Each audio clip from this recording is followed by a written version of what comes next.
Avec le secret espoir de toucher un jour, pourquoi pas, le jackpot. Ce sont les chasseurs de trésors. Pour eux, les journées du patrimoine, c'est toute l'année. C'est même parfois une source de revenus. Certains n'hésitent pas en effet à passer au détecteur de métaux des sites archéologiques fraîchement découverts. On les appelle alors des pilleurs de sites. Christophe Tisser et Alexis Laurent mènent l'enquête.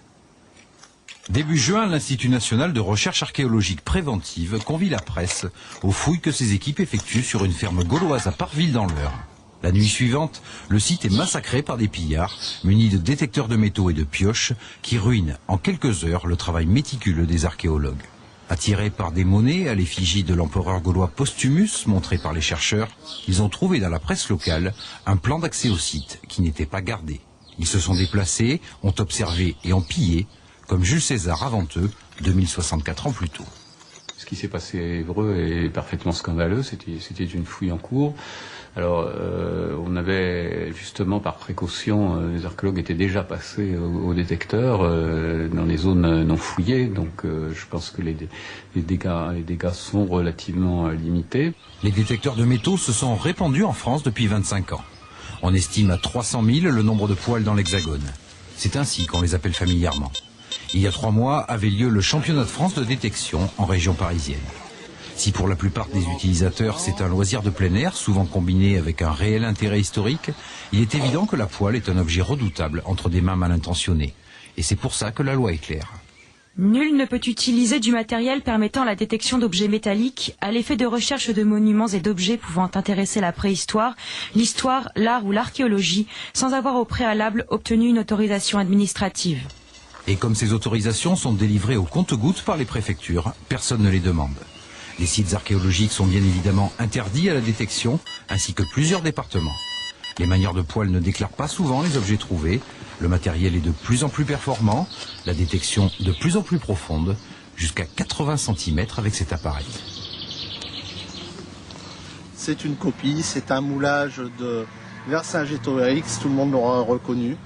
Donc nous avons montré par ce fait que notre détecteur est capable de détecter des masses très importantes, très profondément. C'est de plus en plus précis.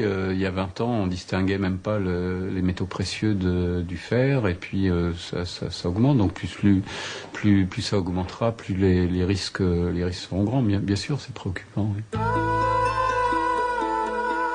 Car de fait, les plus belles pièces se trouvent généralement sur des sites archéologiques découverts par détection et dont l'INRAP n'a pas même connaissance.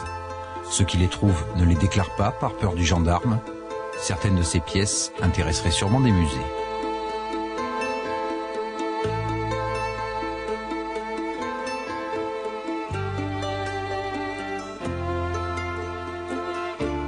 Déclarer, non, parce qu'à partir si on déclare dans des départements qui sont interdits à la détection, je vois pas comment on peut aller déclarer et dire on a trouvé 5-6 monnaies à cet endroit-là. La première chose qu'ils vont nous dire, je pense, vous avez rien à faire là. Puisque c'est interdit. Bah oui, c'est insoluble, pour l'instant c'est comme ça. Si la législation était un peu plus souple, on pourrait peut-être déclarer ce qu'on trouve, et à ce moment-là on retrouverait un petit peu plus de ce qui est caché dans les tiroirs. Et pour se faire une idée de ce qui part, il suffit d'aller faire un tour sur les sites d'enchères par Internet ou les forums de discussion spécialisés. Les objets, bien sûr, ont tous été trouvés par hasard, jamais sur des sites archéologiques, et la plupart du temps, les vendeurs ne savent même pas ce qu'ils vendent. Cette pièce rarissime, un triens byzantin ou mérovingien, est partie à 800 €. Elle vaut sans doute 10 fois plus. Alors les prospecteurs tous des crapules? Certainement pas. Il y a 2 catégories. Il y a des gens qui travaillent au sein d'associations de prospecteurs et qui respectent la loi. Et puis à côté, vous avez un certain nombre d'individus qui enfreignent sciemment la loi pour piller des sites archéologiques et pour revendre leurs trouvailles, ce qui est devenu plus facile maintenant avec Internet. Et parmi les promoteurs d'une détection éthiquement responsable, il y a David. Il est cofondateur d'un magazine de détection. Bien conscient que quelques crapules font un tort considérable non seulement au patrimoine mais aussi à la détection de loisirs, il milite pour un vrai dialogue avec les archéologues. De chaque côté, on va vers des extrêmes, hein, à savoir des archéologues extrémistes détestent les prospecteurs, certains prospecteurs détestent les archéologues. Non, il faudrait essayer de s'asseoir à une table, comme j'ai déjà dit, essayer de discuter, arriver à un compromis. En effet, les prospecteurs devraient signer une espèce de charte qui les engage à ne pas aller sur les sites, mais d'un autre côté, les prospecteurs devraient avoir le droit, sans être harcelés par justement l'ONF, de pouvoir détecter, à savoir de bénéficier du fameux sésame qu'est l'autorisation administrative. La plupart des objets trouvés sont des canettes, des capsules ou des dés à coudre. Le prospecteur fait rarement fortune. Par contre, un jour peut surgir la trouvaille. Ici, des statères et cardostataires, pièces gauloises du IIe siècle avant Jésus-Christ, en or évidemment. Il y en a pour 10 000 €. Et là, le prospecteur est face à sa conscience. Je déclare ou je garde?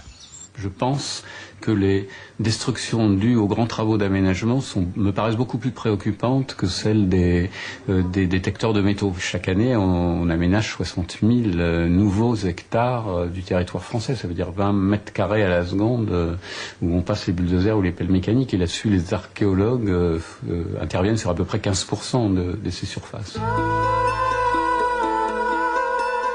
Toutes ces pièces, trouvées illégalement, mériteraient d'être étudiées pour mieux connaître l'histoire. Un aménagement législatif est-il nécessaire? Pour l'instant, c'est le statu quo. Alors François Demazière, question à 10 statères, pour ou contre les poêles à frire? Je crois que le reportage est très bien fait parce qu'il donne tous les éléments de réponse. On voit bien qu'il y a des excès qui sont très dangereux et qu'il faut éviter qu'il y ait des trésors qui disparaissent parce que des gens n'ont pas la bonne idée d'aller le déclarer et au contraire en profitent, en font un commerce, les prix cassés d'ailleurs comme les Donc il va falloir certainement faire évoluer la réglementation.